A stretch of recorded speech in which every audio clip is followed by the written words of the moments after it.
the printed text, what the printed text really implies, how it really changes things.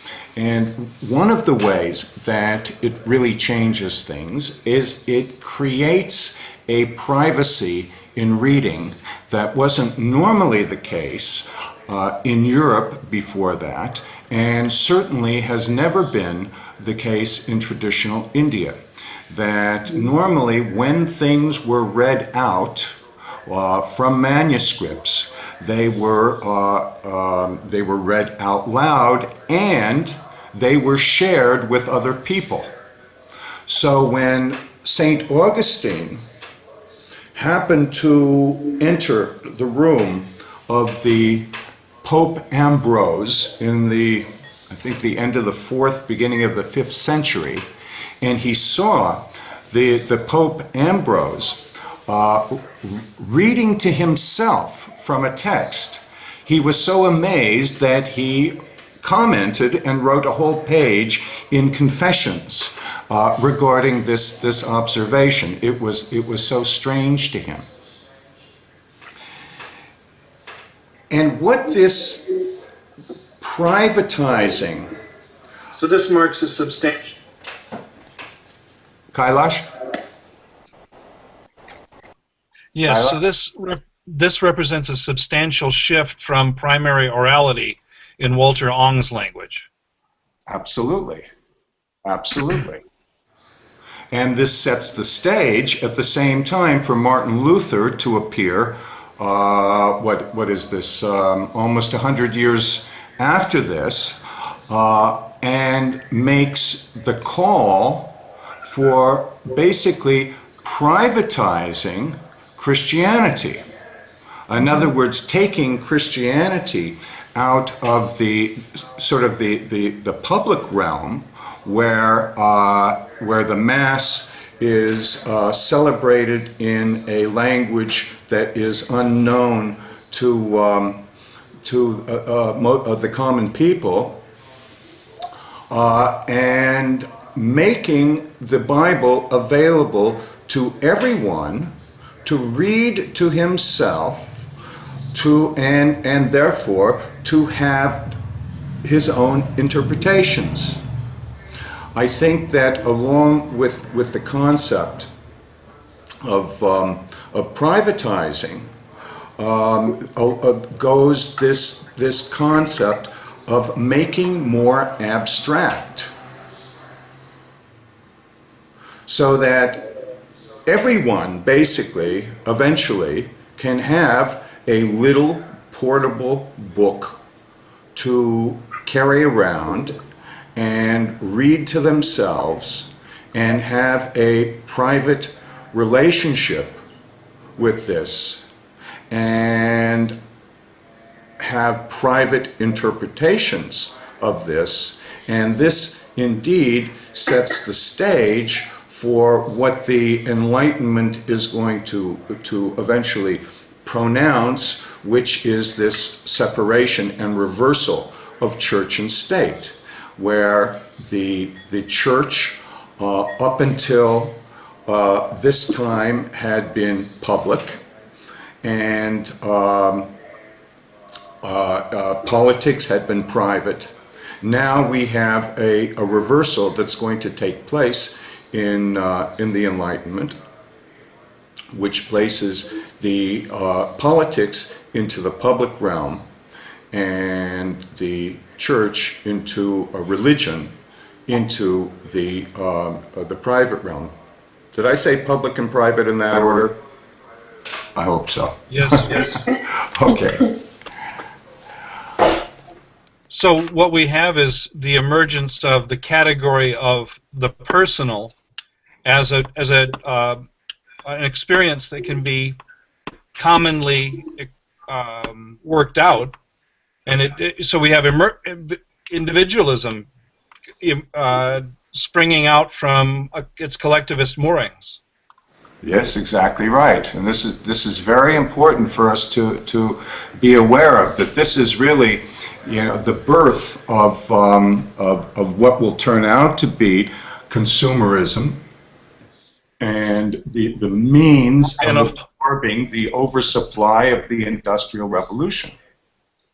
This will also and a whole different Sorry? and a whole different theory of the self comes to be.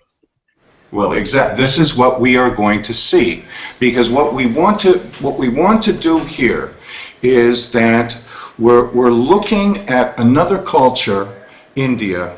We're looking at a very removed time in history, and we want to gain something from this. There's some knowledge there that we want to gain, and yet we don't want to commit violence to the object of our study. We don't want to change it.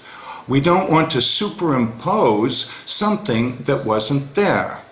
So in order to avoid this or to limit this, what we have to do is we have to see what baggage we are bringing into this conversation and this exploration, so that we take something like the text, like the printed and published text, and we start to understand religion, which is based on a printed and a published text. Well, then when we look at another culture such as India, we're bringing in the assumption that religion has a lot to do with a central published text. And in fact, this is one of the results of the Enlightenment, that when we shift the categories of politics and religion, when we shift politics to the public realm and religion to the private realm, in this category of religion, we have to understand what it is. And the Enlightenment period, which is a time of man, incredible hubris on the point of man, where he decides that with his rational mind he can basically figure out everything there is to be figured out. And this is on the basis of Descartes' unraveling of what he basically described as God's language, which is mathematics, according to Descartes. So here we have the category of religion that is being reinterpreted in this rational form into a deity, into a doctrine, and into a central text.